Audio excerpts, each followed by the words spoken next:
Les fans du Real Madrid, bienvenue une fois de plus sur ma chaîne. Alors aujourd'hui, on va décrypter le match Real Madrid. J'ai eu une remarque comme quoi j'avais rien dit de la performance d'Mbappé en fait. Comme vous savez, ma chaîne avait quelques soucis en ce moment. J'étais un peu préoccupé et un peu occupé. Donc je suis désolé de faire ce décryptage que maintenant. Je vais essayer de mettre en place quelque chose de peut-être plus intéressant. Commenter les matchs juste après que ça soit fini. Je pense que ça serait peut-être plus intéressant d'avoir des réactions à chaud de vous et de moi. En tout cas, si ça vous intéresse, dites-moi dans les commentaires si ça vous intéresse qu'on passe plutôt dans ce format-là, plutôt que je fasse des commentaires. Puis on verra ce qu'il faut. Et puis on verra ce qu'on met en place. Donc soit l'un, soit l'autre, et on fera au mieux. Toujours est-il que voilà, commentez, likez, partagez pour me soutenir et soutenir la chaîne. Sans plus tarder, nous passons à la vidéo. Alors pour l'occasion, c'est Real Madrid à la Vez. Je suis parti regarder, apparemment c'est un 4-3-3 classique. On pose ici Vinicius, Mbappé, Rodrigo, Bellingham, Valverde, Tchouaméni. En tout cas, cette disposition me plaît assez, me plaît beaucoup. Au début de match, vous voyez un jeu ouvert. Vinicius qui longe la ligne de touche. Rodrigo ici en bas qui semble aussi... Non, Rodrigo il est ici à l'intérieur. Je ne sais pas... Oui, je pense que c'est Rodrigo ici à l'intérieur. Ça, cette disposition me plaît. Et donc j'espère que tout le match ça va se passer comme ça. Mbappé sera plus à l'intérieur pour laisser à Vinicius l'occasion de s'exprimer. Superbe action. Vinicius, vous avez vu, quand on lui laisse la place, et surtout quand on ne va pas coller l'espace là-bas, ça laisse beaucoup plus d'opportunités à Vinicius pour faire du 1 contre 1 et avoir la place pour travailler. Si on aurait eu une attaque comme d'habitude où tout le monde se concentre à gauche, il n'aurait pas pu travailler et rentrer jusqu'à dans la surface. Bien évidemment, ici, le positionnement d'Mbappé, une fois de plus, ne me plaît pas du tout. Mais au moins, cette fois-ci, il y a déjà de l'amélioration. Il n'est pas venu concentrer la défense autour de Vinicius en allant lui aussi à gauche tout en haut. Une personne m'a fait la remarque en voulant défendre Mbappé. Il y a quelqu'un pour défendre Mbappé maladroitement a dit que soi-disant Ancelotti avait opté pour un faux neuf. Non, le positionnement d'Mbappé, c'est le positionnement d'un vrai neuf. Et le fait qu'il continue encore à se positionner comme il se positionne, bien qu'il y ait de l'amélioration qu'on voit ici, parce que vous voyez que le jeu est aéré, et je vous ai toujours dit que l'un des problèmes que Mbappé a ramené au Real avec les matchs précédents, c'est qu'il comprime le jeu, c'est qu'il ne permet d'aérer le jeu. Or, tout le monde pensait qu'avec l'arrivée de Mbappé, Mbappé serait ici, dans cette zone-là, entre les quatre attaquants, ou en tout cas souvent dans cette zone-là au milieu, ce qui permettrait à Vinicius, comme vous le voyez ici, ou même à Rodrigo s'il reçoit la balle de l'autre côté, vraiment de faire du 1 contre 1, de déséquilibrer l'équipe et de servir Mbappé ou de servir Bellingham qui rentre. Or, souvent Mbappé, il vient rajouter un point de fixation de plus ici, ce qui ne permet pas de déséquilibrer les équipes adverses. Et donc, non, on n'a jamais opté pour un faux neuf, on a opté pour un vrai neuf. Mais c'est juste que pour le moment, Mbappé, il a du travail à faire. Il a une évolution de son jeu à apporter. Et je ne comprends pas pourquoi vous n'acceptez pas cette critique. Si ce travail a été fait par Cristiano, il faut accepter que Mbappé doit aussi le faire. Ici, il faut reconnaître une chose que je lui avais reproché au précédent match qu'il n'a pas fait ici. Il a fait son appel jusqu'au bout. Et il faut reconnaître des bonnes choses quand ça se passe. Il a fait son appel jusqu'au bout, ce qui a permis de libérer l'espace pour Lucas Vazquez qui vient finir. Et ça, c'est bien, comparé au précédent match où à certaines fois où il ne va même pas jusqu'au bout des actions en phase offensive et il reste à l'extérieur de la surface où il se positionne mal. Ici, il a fait les choses jusqu'au bout et il faut rendre à César ce qu'il y a à César.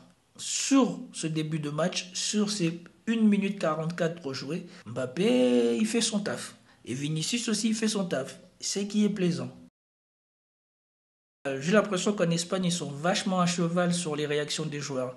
Parce que Mbappé, il a pris un jaune au match précédent pour avoir fait ça. Et là, vous avez Valverde qui prend aussi un jaune pour avoir fait ça. Pour tous ceux qui pensent que je critique Mbappé, sans raison. Là, dites-moi maintenant, quand le jeu il est un peu aéré comme ça, quand il y en a un qui est en attaque, quand il y a un qui est en ligne de milieu offensif, vous voyez bien que là, ça facilite beaucoup plus les choses. Là où c'est mauvais une fois de plus pour Mbappé, c'est que regardez, quand Vinicius il se retrouve là où Mbappé est censé se positionner, il joue beaucoup mieux le jeu pour l'équipe que quand Mbappé se positionne en attaque, regardez là Mbappé, il vient sur l'aile. Regardez Vinicius où il est placé. Et regardez la fluidité avec laquelle Vinicius va jouer.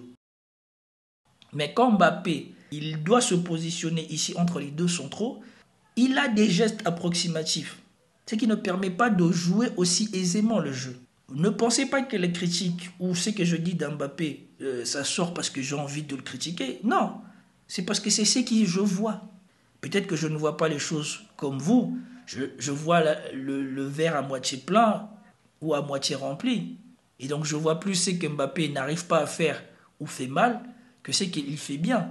Force est de constater que Vinicius tout à l'heure, il a eu la balle dans l'axe. Il a essayé de faire une passe à Mbappé qui une fois de plus était à gauche.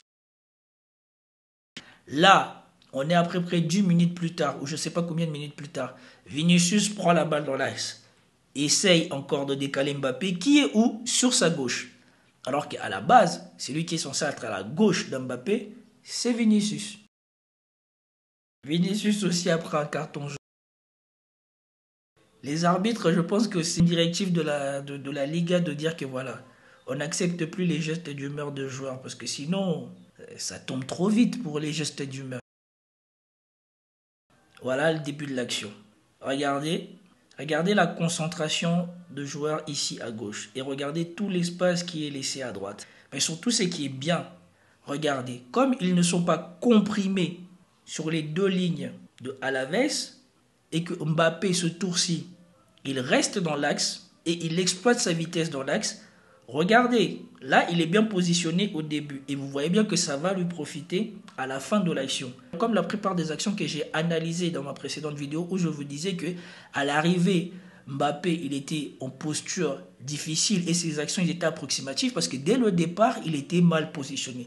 Regardez ici comment il va fournir l'effort qu'on ne le voit pas répéter souvent pendant le match. Regardez, il fait la passe.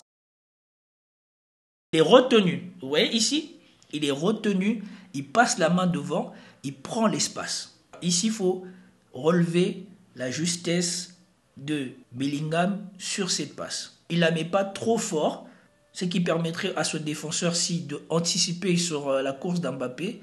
Il la met vraiment au bon moment, au bon endroit, ce qui permet à Mbappé de 1. Exploiter sa vitesse, 2. Exploiter son agilité et sa capacité de dribble. Regarde. Sur le contrôle, il met déjà le défenseur en difficulté.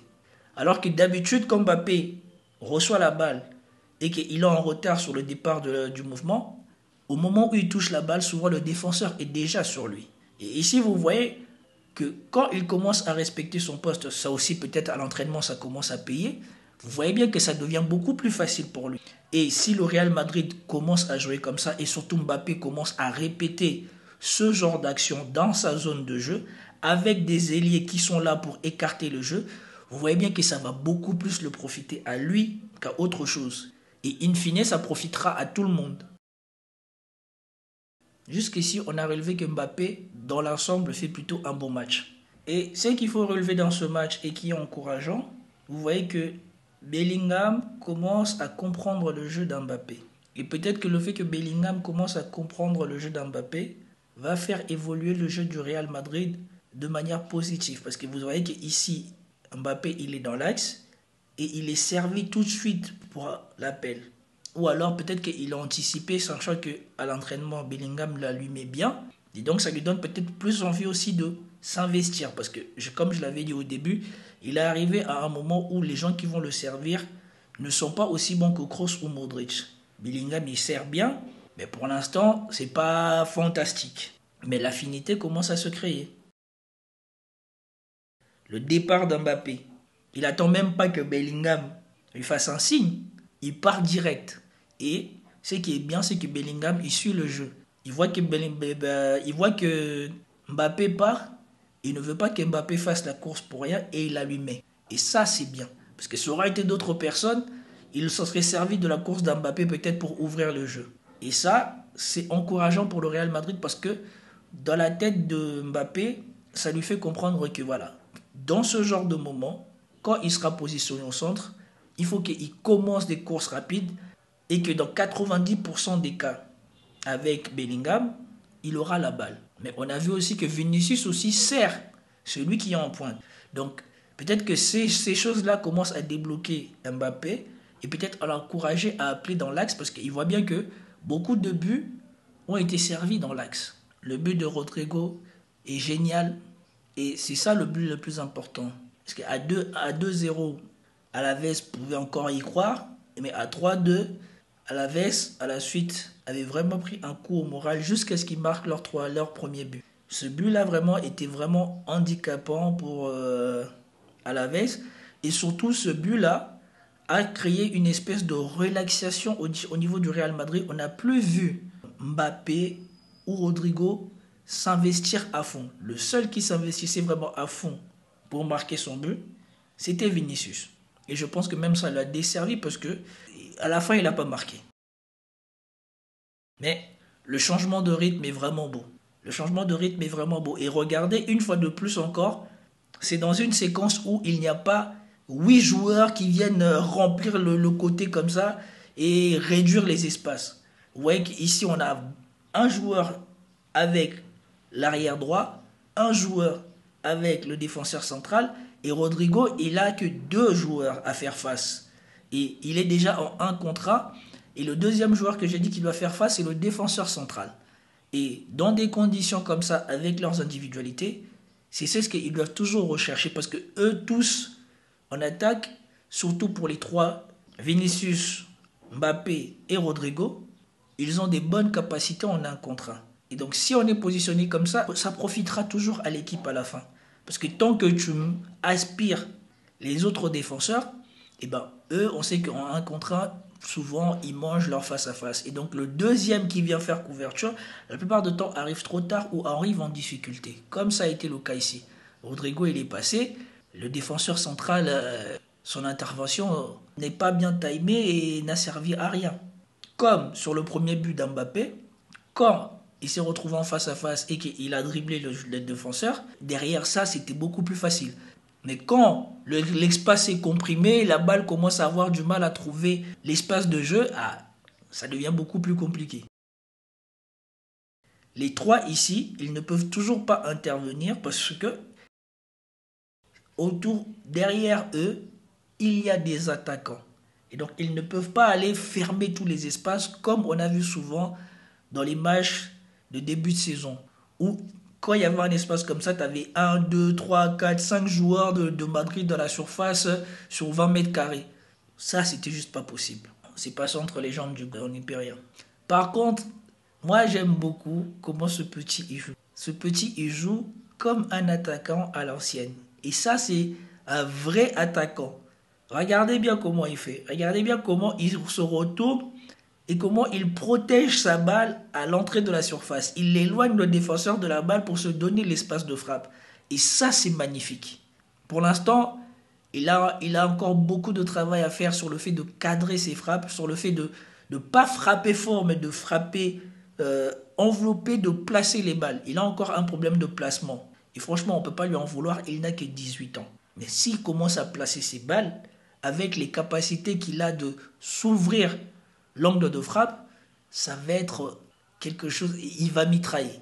Regardez le travail qu'il a fait, c'est vraiment super. Au contact avec le défenseur, rentre dans la course du défenseur, ce qui oblige le défenseur à le contourner en allant encore plus loin.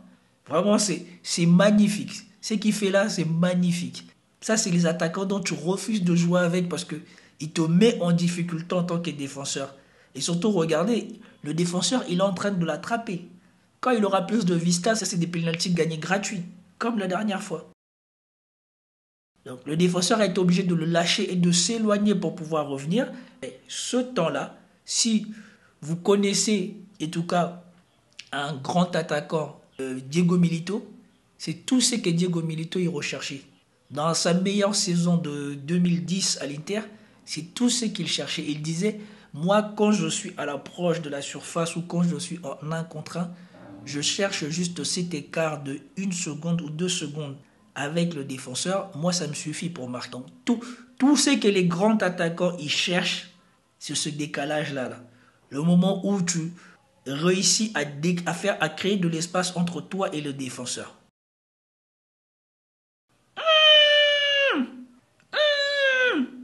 super travail. Accélération. Feinte de frappe ou feinte de centre. Qui marche très bien. Et s'il est droitier, en tout cas, bon, la plupart des joueurs aujourd'hui jouent des deux pieds. Il a super bien enveloppé. Thibaut Courtois battu, franchement, il a tout bien fait. Il a tout bien fait. Et quand tu vois cette action, sachant ce qui s'est passé après, tu te dis ça c'était prémonitoire. Ça c'était prémonitoire. Ça redonne confiance. Ah, la sortie de la balle, vraiment approximative. Hein. La sortie de balle là, je sais pas c'est qui a fait cette passe, mais là tu sens que il y a un problème là. Je sais pas, c'est Valverde. Et c'est pour ça que je vous ai dit, c'est bien de mettre Tchouaméni et Valverde parce qu'ils ont beaucoup d'activités. Mais c'est mieux quand tu as un Modric ou un Kroos dès le début du match. Parce que dans ce genre de moment où la pression augmente, eh ben, ils ralentissent le jeu.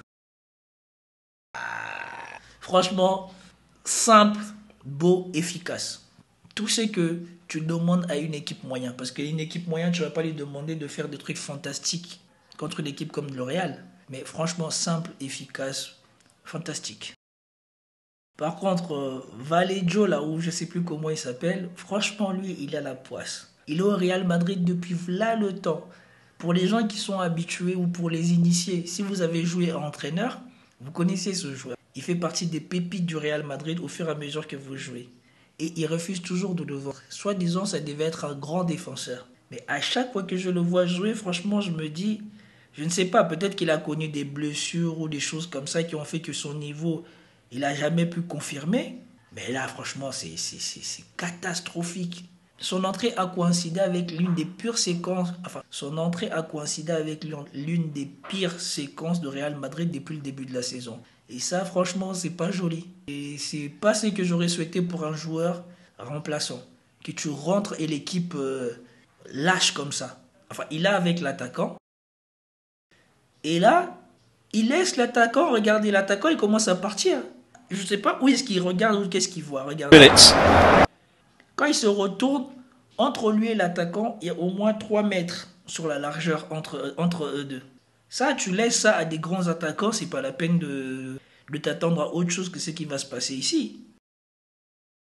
Et en plus, il n'est pas assez rapide. Regardez à la descente de la balle.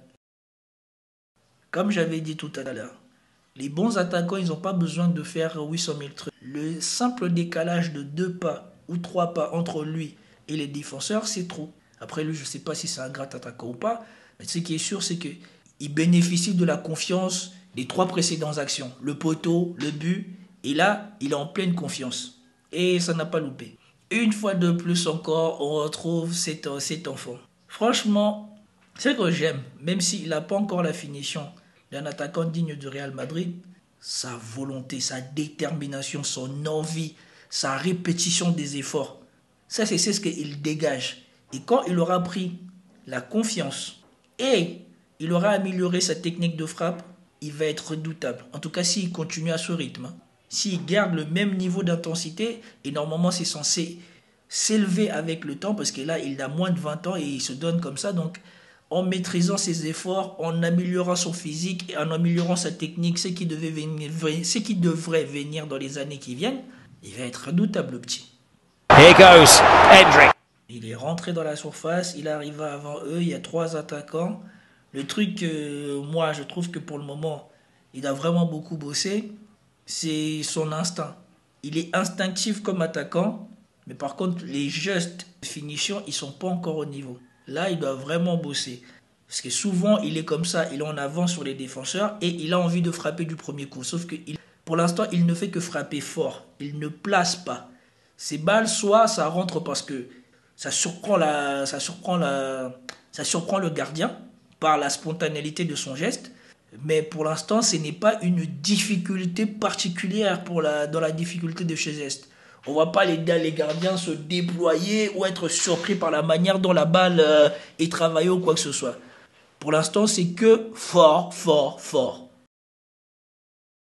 Franchement, ça aussi, ça c'est l'une des actions du match. Le joueur là, il a marbré le joueur du Real. Il a marbré le joueur du Real Il a fait ce que Valverde avait fait au Barcelone. Il sait que voilà, s'il laisse passer là, si le joueur contrôle la balle, Endrick, il a le boulevard pour aller marquer. En plus, la passe, elle est facile. Il n'y a personne pour empêcher de l'autre côté. Et il y a vraiment personne pour anticiper la balle. Et il a fait ce qu'il fallait. Et je pense que ça, c'était la dernière action du match, quand ils ont failli égaliser. Et franchement, même moi, en regardant le match, quand j'ai vu la balle passer, j'ai dit ouf. Bon match, bonne première mi-temps du Real Madrid. Des automatismes qui commencent à venir entre Bellingham et Mbappé, que du positif. Mais comme vous avez vu, deuxième mi-temps, Mbappé n'a pas pesé sur le match. Il n'y a aucune action d'Mbappé pendant la deuxième mi-temps. Et je sais qu'il a joué une bonne partie de la deuxième mi-temps. Et c'est ça aussi l'une des choses que, pour le moment, je trouve qu'il n'arrive pas à faire, c'est répéter les efforts, aller jusqu'au bout des efforts. Aujourd'hui, il en a fait en début de match. Il en a fait presque jusqu'à la fin de la première mi-temps. Et ça, c'est positif. Maintenant, peut-être que physiquement, il est en train de récupérer trop de sollicitations qu'il a connues l'année dernière. Quand on accumule ses problèmes personnels, la campagne avec le Paris Saint-Germain, plus la campagne à l'Euro, peut-être qu'il est en train de récupérer. Et j'espère qu'au Real, ils sauront le mettre à niveau et qu'il pourra continuer cet effort jusqu'au bout des matchs. Et maintenant, on apprend qu'il est blessé. Là encore, ça vient ici confirmer, ou alors ça vient ici corroborer les analyses que je faisais. Je vous demandais pourquoi tout le temps on laissait Mbappé aller jusqu'au bout des matchs. Et surtout, Mbappé, c'est le seul qui, durant toute cette séquence, n'a pas été remplaçant. Et donc peut-être qu'on paye aussi de ça. À vouloir trop lui donner la confiance, eh ben, on a fini par le payer. Il fallait peut-être à certains moments le sortir plus tôt pour laisser la place à Endrick. Il fallait aussi peut-être à certains matchs l'asseoir et laisser Endrick commencer. J'espère que Mbappé se rétablira vite. Je vois qu'on annonce 3 semaines. J'espère que ça sera le cas et qu'on pourra le retrouver et qu'on pourra voir la continuation des automatismes qu'on a commencé à voir avec ce match. C'était tout pour ce débrief du match de Real Madrid. J'espère que vous avez apprécié. Si vous avez apprécié, commentez, likez, partagez. Je vous dis à plus tard. Peace out.